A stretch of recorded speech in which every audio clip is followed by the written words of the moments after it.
nesse momento do golpe que os sindicatos estavam fortalecidos, quais eram as escolas, as lideranças? Você já falou do Ipiranga. O Ipiranga era... Que os diretores eram muito fortes, contrário aos interesses dos professores. Não, era mais a diretoria deles, que era o Ângelo, que era do Ipiranga, e dos outros eu não me lembro quem são. Tinha um que tinha sido até do nosso sindicato, que criou o Colégio Anchieta, não me lembro o nome dele. Ele se transformou em dono, sócio lá do Colégio Anchieta. E já tinha o Anchieta na época? Né? Foi criado o Colégio Anchieta e ele foi um dos fundadores. Depois, Cícero Pessoa da Silva. Cícero. Mas ele não chegou a ser dono, ele tinha um cargo de diretor no Anchieta. Foi. Então eu estou confundindo então. Não foi sócio. Ele tinha sido sindicato dos professores. Mas isso um tempo depois, né? Um tempo depois, sim. Quando o Anchieta aparece. 70, né? Depois dos anos 70. Eu acho que sim. Quando foi, eu não sei. Eu acho que o Anchieta é 78. Não sei aí quando foi, não. Mas então, voltando nesse momentozinho inicial aí, que eu acho que ela é importante. Então, aí houve o golpe e o senhor teve que sair do sindicato. Claro. Eles saíram do sindicato. E o que aconteceu? Quer dizer, quais foram as pressões pessoais que o senhor sofreu e que tipo de responsabilidade queriam lhe imputar nesse momento? Quando você me chama de senhor, eu quero saber se está falando mesmo comigo. Eu não vi o final da pergunta, que eu fiquei tão... Desculpe. Mas então, quais foram as acusações que faziam pelo sindicato?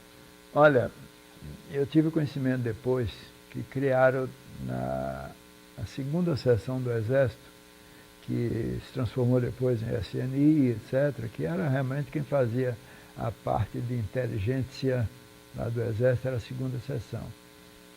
Eles tinham 3 inquéritos contra mim, 3 IPMs, inquérito policial militar. Um da área bancária, que eu era representante dos sindicatos bancários na Federação dos Bancários, e já fui a Recife representando, fui ao Rio também, etc. E tinha atuação do sindicato e nas greves dos bancários, foi quando os bancários começaram a fazer aquelas greves possantes. Então tinham crescido bastante. E na área de ensino, pela função do sindicato dos professores e pela participação que eu procurava ter juntamente com a Amabília nas assembleias dos professores públicos. Eu não era professor público, mas eu ia lá como presidente do sindicato dos professores para apoiar a reivindicação. Então isso perante os milicos tinha uma força muito grande, quer dizer, um significado muito grande para eles. E eu estava fazendo também, voltei a ser estudante, fazendo o curso de economia. E estava no 4º ano de economia.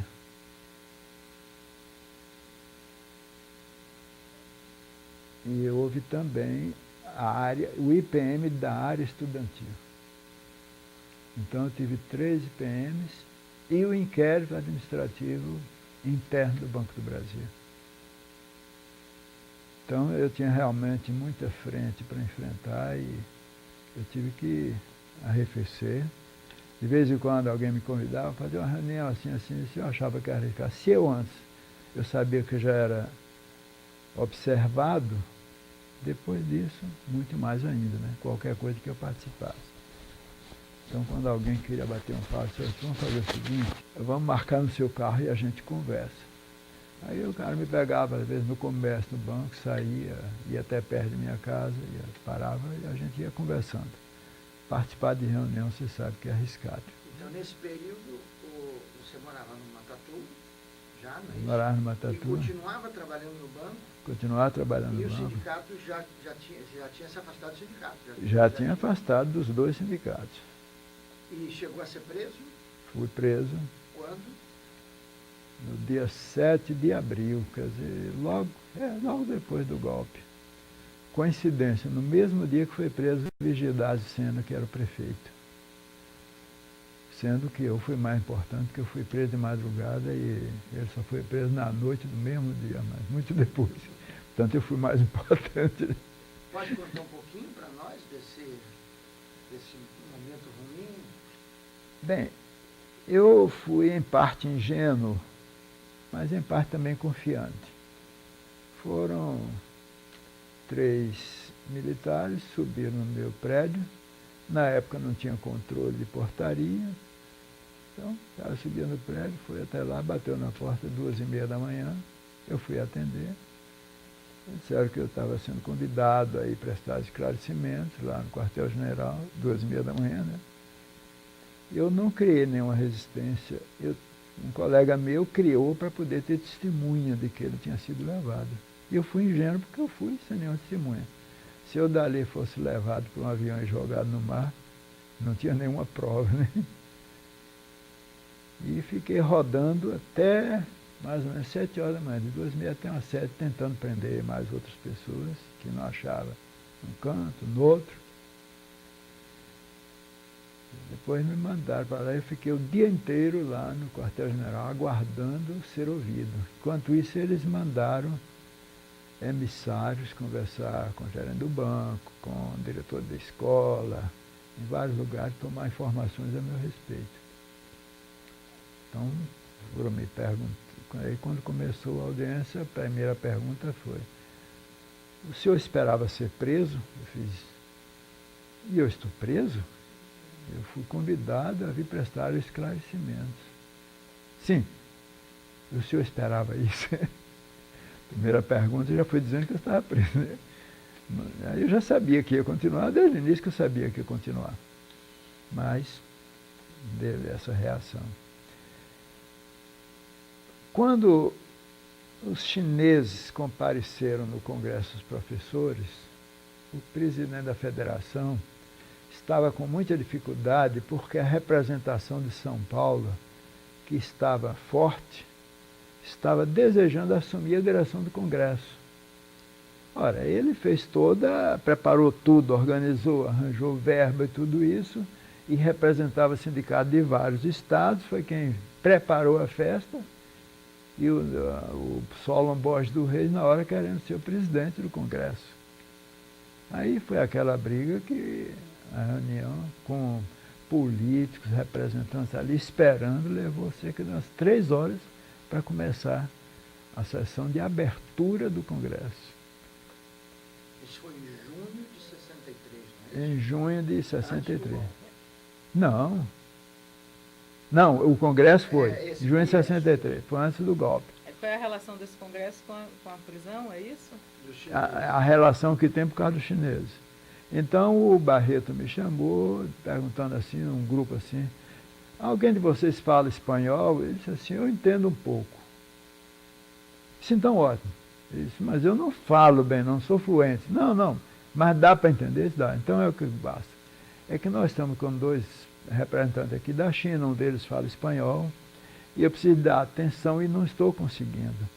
E nenhum dos nossos diretores está podendo. Um deles dominava, porque já tinha morado em um país de língua espanhola, não me lembro qual. Aí eu aceitei a incumbência e fiquei com eles ali o tempo inteiro. No mês de julho, um certo dia, dia 8 de julho, porque eu gravei a data. Eu estava no sindicato de tarde, aí uns 2 chineses. Quando eu olhei, vocês aqui? Eu disse: o que é que eles vieram de lá para aqui? Aí eu achei que era demais. Aí ele disse que estava no Congresso dos Estudantes do Mundo Subdesenvolvido, porque eles também eram estudantes. E como era perto, o Congresso estava funcionando ali do lado da Igreja de São Bento, naquele hotel ali que fechou. Era ali o ponto principal. Ele então desceu e foi até o sindicato. Mas coincidia que era aniversário de um filho, fazia 3 anos. Nessa data, 3? Não, errei na contagem, fazia 2 anos. Foi 63. Foi 63, ele é de 61, ele fazia 2 anos. Aí eu disse assim: olha, eu estou aqui com isso, eu estava sozinho, conversei com eles, agora eu tenho que ir em casa, que é aniversário de um filho, vocês aceitam? Aí pegamos o táxi e eles foram lá para casa.